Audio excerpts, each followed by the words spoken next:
Hey guys, welcome back to my channel. My name is Madhumita and I am back with my another video. Part 1 and Part 2 Payment of Wages Act 1936 जो कि हमने already कर रखा है, link उसका description box में है। और आज हम स्टार्ट करने जा रहे हैं part 3 payment of wages act 1936 का, जो कि रिमेनिंग पोर्शन होगा इस चैप्टर का। सो चलिए guys, without any further delay आज का ये चैप्टर जो रिमेनिंग कॉन्सेप्ट है वो हम स्टार्ट करते हैं। पार्ट 3 की शुरुआत करेंगे हम सेक्शन 7 से, जो कि है deduction from wages.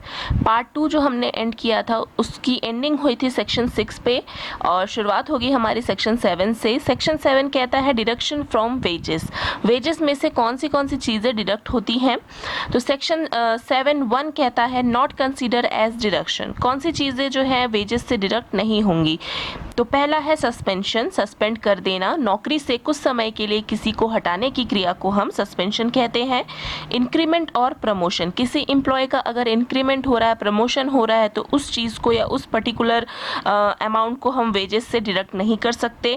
Reduction to a lower post, अगर किसी एम्प्लॉय का जो है अपर पोस्ट से उसको ट्रांसफ़र कर दिया गया है लोअर पोस्ट पे, तो ये चीज़ भी हम डिडक्शन नहीं कर सकते वेजेस से। ये इन चीज़ों को हम कंसीडर नहीं करेंगे। अब नेक्स्ट है सेक्शन 7 सबसेक्शन 2। इसमें क्या है गाइज, कंसीडर एज डिडक्शन। ये बहुत ही इंपॉर्टेंट पॉइंट है। वैसे तो ये बहुत लंबी लिस्ट है डिडक्शन की, ये आपको पूरा क्वेश्चन नहीं देगा मतलब एग्जाम में कि आप पूरा लिस्ट बताओ, लेकिन हाँ आपको ये 2-3 बार 4 बार पढ़ना है इस डिडक्शन को, ताकि आपके माइंड में सेट हो जाए कौन कौन सा डिडक्शन है। बिकॉज मल्टीपल में, फिल इन द ब्लैंक्स में, ट्रू फॉल्स में कई बार पूछता है, और अगर 4 या 6 नंबर का क्वेश्चन देगा तो उसमें आपसे डिडक्शन पूछ सकता है। ठीक है, तो सब ना भी लिखो तो कम से कम 8-10 पॉइंट तो आपको याद रहने ही चाहिए। ठीक है, तो चलो देखते हैं क्या क्या डिडक्शन है आपका वेजेस से, क्या क्या चीज़ें वेजेस से डिडक्ट होती हैं। पहला है फाइन, अगर किसी तरह का फाइन है तो वो डिडक्ट होगा एम्प्लॉय के वेजेस से। नेक्स्ट है absence from duty including stay in strike, अगर आप ड्यूटी से एब्सेंट रहते हो तो उस केस में भी उस समय का वेजेस जो है, उस समय का जो आपका पेमेंट है वो डिडक्ट कर लिया जाएगा मेन वेजेस में से। इंक्लूडिंग स्टे इन स्ट्राइक, इसका मतलब है कि अपनी मर्जी से स्ट्राइक करना एब्सेंट माना जाएगा। अगर एम्प्लॉय धरने पे बैठता है तो वो भी एब्सेंट की कैटेगरी में फॉल कर जाएगा। नेक्स्ट है deduction for damages, loss of goods, loss of money where such loss is directly और डिफॉल्ट। मतलब कि अगर एम्प्लॉय के द्वारा कोई डैमेज होता है, लॉस ऑफ गुड्स होता है, लॉस ऑफ मनी होता है, चाहे वो डायरेक्टली हो या फिर गलती से हो, उस सच मतलब वो अमाउंट जितने का डैमेज होगा, वो जो डैमेज का अमाउंट होगा वो वेजेस से डिडक्ट हो जाएगा, उसके पेमेंट से कट जाएगा। Deduction for house accommodation, deduction for amenities services supplied by the employer. Okay, amenities services क्या होती है? एमिनिटीज मतलब सुख सुविधाएं जो कि एम्प्लॉयर द्वारा एम्प्लॉय को प्रोवाइड की जाती हैं, वो डिडक्शन भी वेजेस से डिडक्ट होंगी, मतलब वो अमाउंट भी वेजेस से डिडक्ट होगा। नेक्स्ट है deduction for recovery of advances, advances for what? Travelling and convince allowance, over payment wages, ये सब चीज़ें जो है वेजेस से डिडक्ट हो जाएंगी। Recovery of loan from any fund, अगर आपने किसी फंड से लोन लिया है तो उस केस में भी आपका वेजेस से वो अमाउंट डिडक्ट हो जाएगा। Recovery of loan for what? House building और अदर पर्पस, अगर इस पर्पस के लिए आपने लोन लिया है तो वो भी डिडक्ट होगा। Deduction for income tax payable by employed person, मतलब जो एम्प्लॉय है वो जो टैक्स पेड करेगा इनकम टैक्स, वो भी वेजेस से डिडक्ट होगा। Deduction as per court order, अगर पर्टिकुलर किसी विषय के लिए कोर्ट ने ऑर्डर दे रखा है डिडक्शन का तो वो भी डिडक्ट होगा वेजेस से। नेक्स्ट है deduction for subscription and repayment of advances from provident fund, scheme of insurance maintained by Indian Post Office, deduction for payment of cooperative societies approved by the appropriate government. Next है life insurance premium, deduction for the payment of contribution to any fund.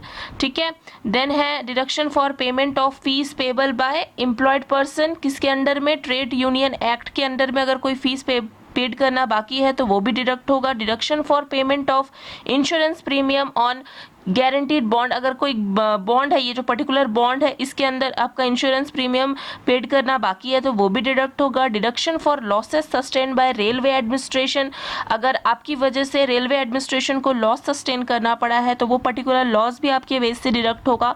And last है prime minister national relief fund, ये जो चीज़ें हैं, ये particular कुछ चीज़ें जो लिस्ट में मैंने आपको दिखाई यहाँ से यहाँ तक, ये जो है वेजेस से डिडक्ट हो जाएंगी एम्प्लॉयज़ के।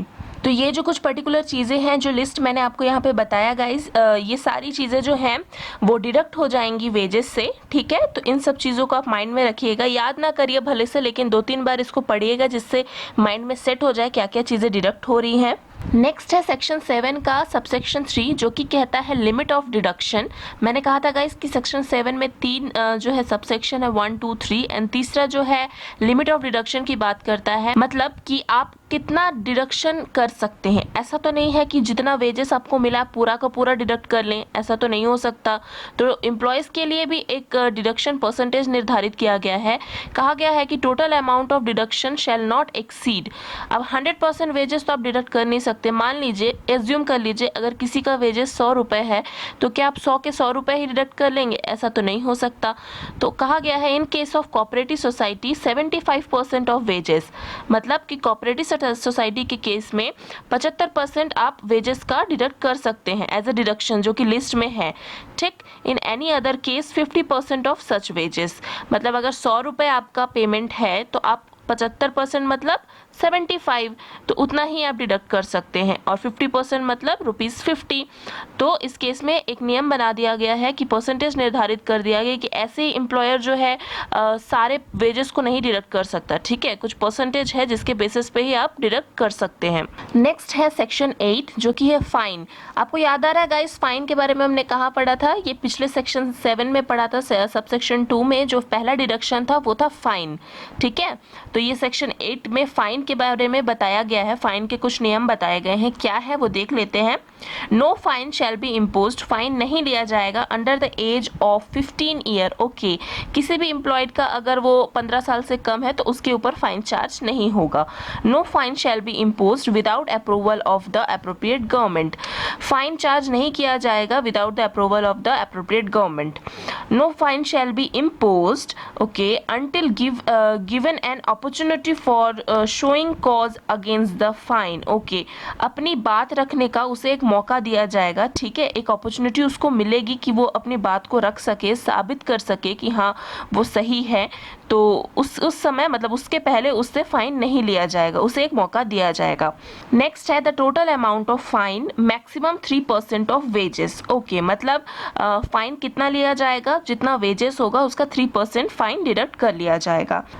लास्ट है नो फाइन इम्पोज्ड, फाइन नहीं लिया जाएगा। कब? रिकवरी बाय इंस्टॉलमेंट, अगर आप उस फाइन को रिकवर कर दो बाय इंस्टॉलमेंट पेड कर करके तो फाइन नहीं लिया जाएगा। और after the expiry of the 90 days from the day on which is was imposed, मतलब कि after the expiry of the 90 days, मतलब जिस दिन से फाइन इम्पोज्ड हुआ उसके 90 दिन बाद जो है वो ये फाइन जो है वो एक्सपायरी हो जाएगा, ठीक है। मतलब 90 दिन बाद ये चीज़ एक्सपायरी हो जाएगी। अगर आपको फाइन चार्ज करना है तो आप 90 दिन से पहले कीजिए, और अगर 90 दिन हो गए हैं तो उसके बाद आपसे कोई फाइन नहीं लिया जाएगा। तो ठीक है, ये जिम्मेदारी किसकी? एम्प्लॉयर की होगी, ठीक ना।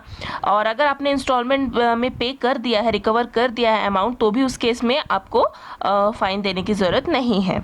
गाइस, सेक्शन 7 एंड सेक्शन 8 मैंने पार्ट 3 में कवर किया है। आशा करती हूँ आपको यहाँ तक ये पोर्शन समझ में आया होगा।